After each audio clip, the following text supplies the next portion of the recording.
ఇగో నేను చెప్పినట్టు ఇన్నుర్రి, ఎవ్వరికి ఇనేది లేదు. నేను చెప్పినట్టు ఇన్నారనుకో అందరు సమస్యలు పోతాయి. ఏమంటున్నా, అందరు ఒకటే మాట మీద ఉండాలి. ఏది ఇది మీదంటే ఉడుకురేస్తాం, కొట్లాడతారు, తను చేస్తారు. మధ్యలో మేం కావాలయా? మీకేం కావాలి? కూలి కావాలా, గూడు కావాలా? ఇప్పటికే మిల్లు మూసేసి మింగమెత్తుకులే కూడా చేసి నా ప్రతాప్ గౌడు చేస్తాడు, ఇంకా చేస్తాడు.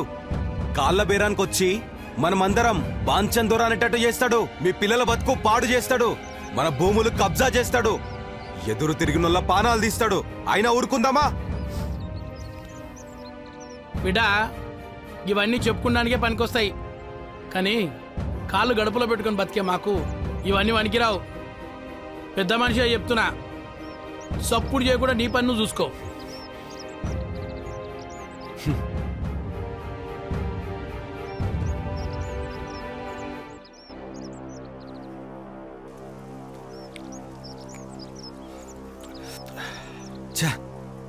వీళ్ళకి ఎంత చెప్పినా సమజ్ అయితే లేదురా. అయినా మన ముఖానికి చెప్పుడేంద్రా, చేసుకుంటా పోవడమే గంతేరా.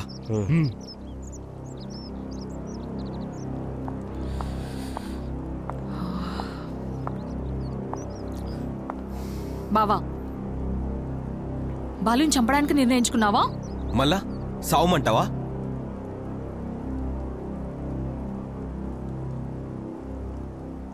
వనరాచకానికి అడ్డు పడుతున్నామని రైమ్ని చంపించిండు ఆ ప్రతాప్ గౌడ్. రైమ్ని చంపింది ఆ కమలని లగ్గం చేసుకున్నందుకు కాదు, గది ఇండైరెక్ట్ గా నన్ను చంపుతాను నాకు ఇచ్చిన వార్నింగ్. ఇప్పుడు చెప్పు, సావమంటావా చంపమంటావా?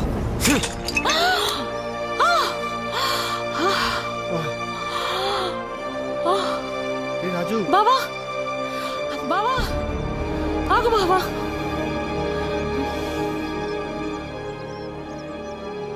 బావా, ఏంది? కానీ చావు తర్వాత శూన్యమే, ఏం మిగలదు. బాలు చావు, నీ చేతికి బేడీలు. లోపలికి పోతావు, మళ్ళీ తిరిగి వస్తావు. గీతన లైఫ్ అంటే. చూడు బావా, మహాత్మా గాంధీ, బిఆర్ అంబేద్కర్, జ్యోతిరావు పూలే, పెరియర్ రామస్వామి వీళ్ళంతా సమస్యలు ఎదుర్కోలేదా? మరి భగత్ సింగ్ పేరెందుకు చెప్తలేవు? అవును, భగత్ సింగ్ వీళ్ళంతా వాళ్ళ స్వార్థం కోసం పోరాడలేదు. అందుకే వాళ్ళు చనిపోయిన చరిత్రలో మిగిలిపోయిండ్రు. పెద్దవాళ్ళు అన్నమాట, కూలి కావాలి, కూడు కావాలి అని. నీకు చేతనైతే ముందెళ్ళి ఆ సమస్య తీర్చే ప్రయత్నం చేయి, దానికి పరిష్కారం చూపించు. అప్పుడందరు నీతో ఉంటారు, నువ్వు చెప్పినట్టు వింటారు.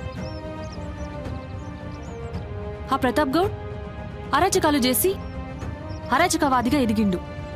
నువ్వు అభిమానం మీద ఎదుగు, ఆదర్శవాదిగా మిగులు బావా.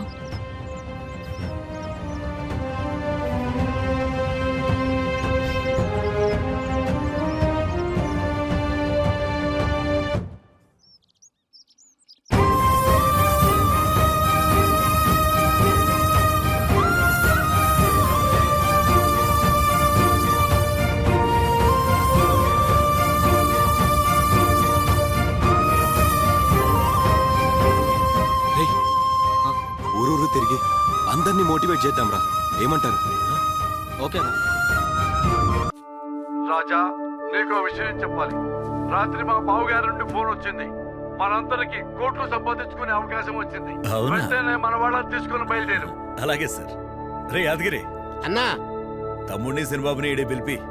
చిన్నబాబు, సీనన్నా అన్న పిలుస్తుండు.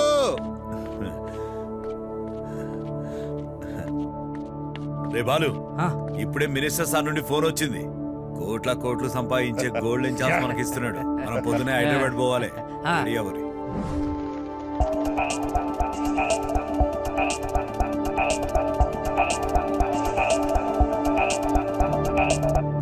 రండి రండి.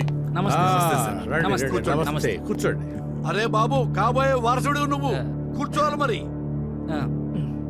ప్రతాప్ గౌడు, ఏంటి మీ ఊళ్ళో పరిస్థితి? ఆ రాజుగాడు జైలు నుంచి బయటకు వచ్చిన తర్వాత ప్రజాసేవని, న్యాయమని ఏవేవో సంఘాలు పెట్టి ఏంటేంటో చేస్తున్నాడు సార్. ఆయన అయినా గానీ మీరున్నాక నాకేం భయం సార్. ఆ అలగా జనం ఇప్పుడు మనకి అవసరం లేదు. ఎలక్షన్ లోపే డబ్బు దండుకోవాలి. అది ఏం చెయ్యాలి, ఎలా చేయాలి మా బావగారు చెప్తారు. గవర్నమెంట్ వారు పత్తి ఎగుమతులు ఆపేసి దిగుమతుల బాట పడుతుంది. తెల్ల బంగారం రేటు హుళక్కి. కనుక ఇప్పుడు పత్తి ఎక్కువ కొనుగోలు చేసి గోడౌన్లకు తరలించండి. అది కొన్ని నెలల లోపే పత్తికి రెక్కలు వస్తాయి. ఆ, మనం పెట్టిన పెట్టుబడి 10 రెట్లు ఎక్కువ అవుతుంది. ఆ, అర్థమైంది కదా ప్రతాప్. నీ 10 జిల్లాల్లో భారీగా పత్తి కొనుగోలు చేయి. మీ బాలుకి బెయిల్ కోసం ఎంత కష్టపడ్డాడో మా బావగారు మీకు తెలుసు. అది గుర్తుంచుకో. పోయిస్తాం సార్. వెళ్ళిరండి. నమస్తే.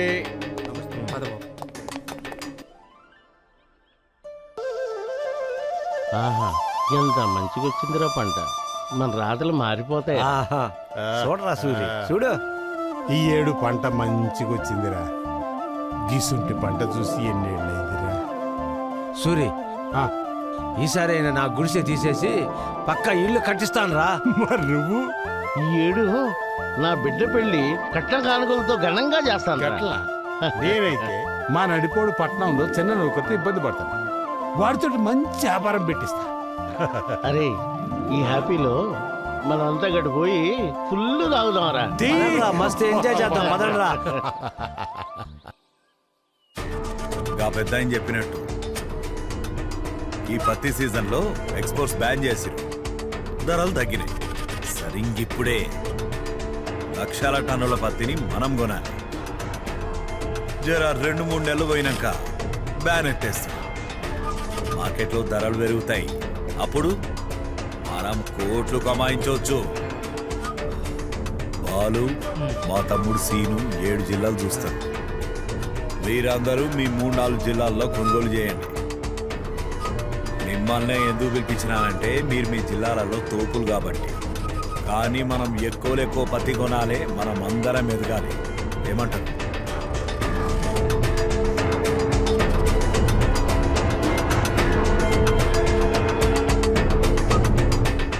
నమస్తే. వాళ్ళు ఆఫీస్కి తీసుకోవాలి.